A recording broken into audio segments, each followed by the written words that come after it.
Hi, it's Laura at Marine18. Thanks for stopping by my channel today. Welcome or welcome back. In this video, I wanted to give a bit of a sneak peek, look ahead at a video series that I'm planning to make in 2023, which I'm tentatively calling Tree Explorations. And this is a series that is inspired by a deck that is new to my collection, the TreeLore Oracle, an eco-printed oracle of Eastern North American trees by Dana O'Driscoll. Dana's the creator of the Tarot of Trees as well, and is the Grand Archdruid of the Ancient Order of Druids in America, which I'm a part of. And this is a 35 card oracle deck, including trees native to Eastern North America. Now, Dana lives in the United States. I live in Ontario. There are some trees in this deck that don't actually grow where I live at all, but many of them do. And so what I thought I'd do for this video series is to look at and get to know one tree per month with a focus on the ones that I can actually go and visit where I live. And the reason that I've decided to do this is in part to really delve into this, which is the guidebook that came with this deck. It is large. It's physically large, and it's 250 pages. And it has a lot of bibliography in it and a lot of content to work through. For each of the trees, there are kind of recipes or crafts that go with the tree, as well as magical associations, all kinds of things. Some of them are like edible recipes, as well as just lots of good information about the trees in the deck. So what I've decided to do is, again, focus on one tree per month. And I've gone through the deck, and I started off by identifying which of the trees out of the 35 live where I live, because again, not all of them do, but many of them do. From there, I ended up taking 12 of the trees that grow where I live and assigning them each to 1 month. So unlike what I had been doing for a 2022 series with Animals of the Month that was kind of worked into my end of month recap videos, this I've chosen all of the cards ahead of time. And I'm going to share them in just a moment. And in choosing which tree would go in which month, I thought about the associations and the keywords that have been assigned to each tree. I also thought about the trees' kind of life cycles throughout the seasons and what the trees are kind of doing at any given time of year, because I do envision this series as partly involving, going to visit the different trees and taking some photos and maybe making a video right there beside the tree that I'm looking at that month, and then sharing, the significance of that tree and what I've gotten to know about that tree over the course of the month. So I'm really excited, and I thought that I would just give a bit of a peek at the trees that I will be looking at in 2023. If I really enjoy this, then I can see maybe going further with this Tree a Month series and going outside of the deck and looking at some of the trees that grow in my region that aren't included in the deck, because presumably they actually don't grow where Dana lives. So lots of room for kind of expansion with this series, which is exciting, but a great kind of place to start with this as well. So in January, I have chosen to look at white pine. You can see the cards, they're eco-printed, and they have keywords, but the keywords aren't on the card. The keywords are just in the book. So the keyword for white pine are peace, drawing out, and majesty. And I really like white pine. There's a lot of white pine where I live. And in January, and the reason I put it in January in this case is less because of the themes of peace and majesty having anything to do with January, but the fact that in January the white pines here have this beautiful kind of yellowy foliage at that time, and also in January they are shedding their cones. So they're actually, doing something interesting. So to go and find one in January, I thought, a pine would be perfect. So that is the tree for January. For February, I picked the Eastern white cedar, definitely a favorite tree. And the keywords associated with this tree are purification, longevity, and power. And the reason that I think this is a good one to look at in February is because, of course, the eastern white cedar does have its foliage in February. Many trees do not where I live, but this one certainly does. And they're bronzy kind of green at that time of year. And they are a food source as well for deer at that time of year. So thinking about wildlife photography possibilities, that certainly played into my choice of eastern white cedar for February. Now for March, I've chosen the maple. In the deck, it is the sugar maple specifically. But for some of these trees, I think what I will do is look at other kind of members of the family as well. So I have a Norway maple living in my backyard, which I love and have a close relationship with, and they will be included as well, inevitably. But the sugar maple, its keywords in the deck are nuivra, effort, and flow. And nuivra is an old Welsh word that has to do with the sky.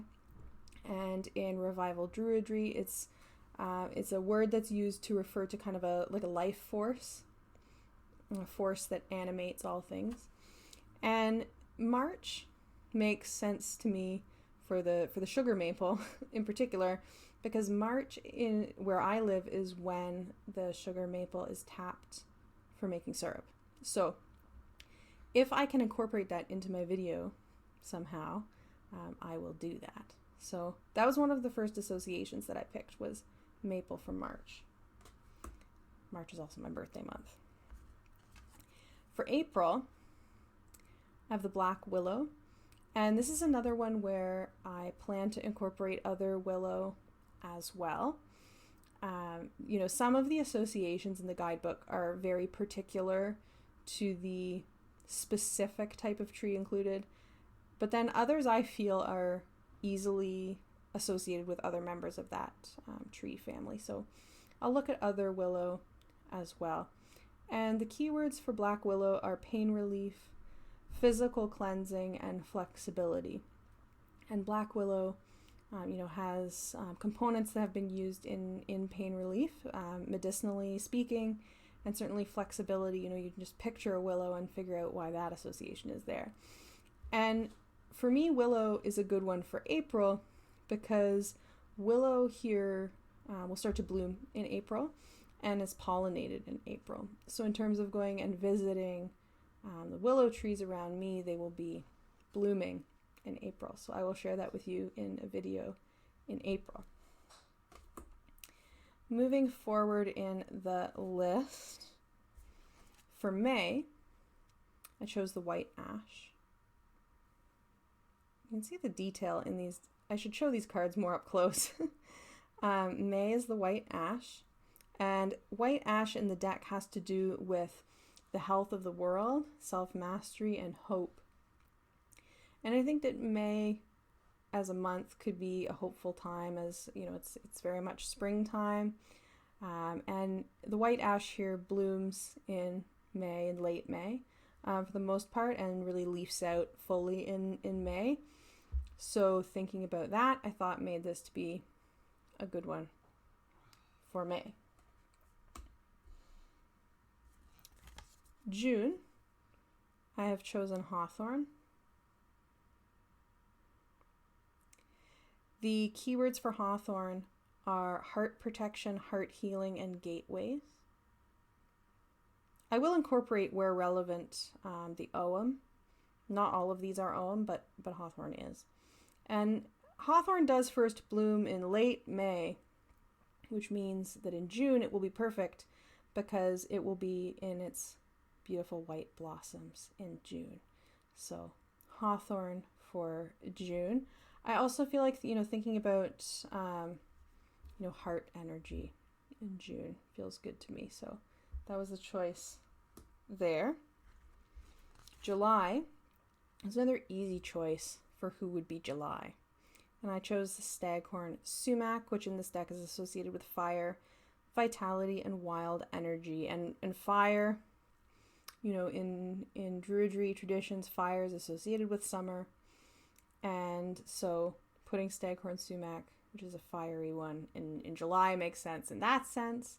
And also the Staghorn Sumac doesn't bloom until late June, so we'll be able to see those blooms in July.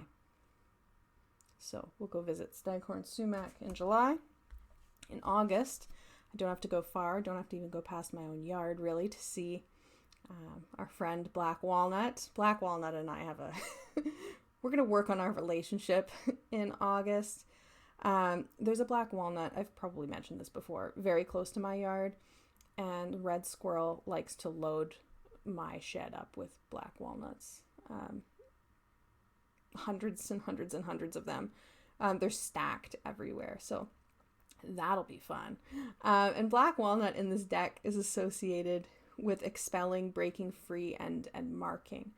And I know that the marking association, I think, has to do with the fact that you can make ink from black walnut, which as an ink and pen enthusiast I find intriguing. And I spend a ton of time in my own yard in August. It might be my favorite month weather-wise. Here where I live, it's the hottest. And I will get to see this tree in full leaf and with lots of walnuts in August. So that's the tree for August. I'll definitely get Wally the squirrel on camera as well. For September, I chose apple. There's lots of apple trees around where I live, many different kinds of apple trees. And apple is associated with blessings, life, and abundance. Think about Avalon. And September for apple was, I think, the first pairing that I picked. Apples are harvested in September where I live. Hopefully, I can make an apple picking video. That would be fun to talk about apple in September. October will be black locust. And black locust, the keywords for this one are endurance, resistance, and hermitage. The black locust still has leaves in October. It drops leaves in late October. And so that was one of the reasons that I chose it. I also feel like October, when things are starting to get cold, for various reasons that I don't do well in the cold, have some resistance to that changing season. And I'm spending more time inside. So the black locust will be a good supporter at that time, I think. November, I picked beautiful tamarack. And tamarack's keywords in the guidebook are stagnation, retreat, hibernation, and self-knowledge. And certainly when it gets into November, I'm thinking about hibernating. I am the kind of mammal who would hibernate if that was possible for me. Things are really starting to slow down in November in lots of ways. We look outside. So the tamarack also drops its leaves in November, and it's one of the few trees that does drop leaves where I live, but still has them in November, or at least part of November. So that's why I picked this one. And the peak of its color of the changing leaves is very late October, so we'll be seeing some of that as well. Finally, last not least, this time next year, I'll be here talking about spruce. And spruce is associated with endurance, regeneration, and supportive healing. There is a repeat of the keyword endurance in this deck. I noticed that between black locust and spruce, but maybe we can find some of the differences between the two. Endurance, regeneration, and supportive healing. And spruce is a favorite for sure. It drops its cones in December, and you can find the little nip twigs made by squirrels that are eating the spruce in December as well. So spruce for December also just made sense, right? Obviously this, there's a lot of kind of subjective decision making in this process. There were trees that I could have picked. There was a few that I could have picked, that grow close enough to me that I could have visited that didn't quite get into the 12. maybe they'll come afterwards. I tried to pick a variety in terms of associations across the year. So I'm really looking forward to getting to know this deck and some of the recipes and ways of interacting with the trees that are shared in the guidebook, and bringing you all along with me for the adventure. So that will be tree explorations in 2023. I thought about trying to incorporate this into my end of month recap videos, but I think that they'll be too long. So it's going to be its own kind of standalone set of videos with its own playlist at the end of the year. That is the plan. Anyway, we all know plans when made across an entire year can go awry, but this is my hope, is to have a series of tree videos made across 2023, and I hope you will join me for that. Thank you so much for watching, and I wish you all a great week.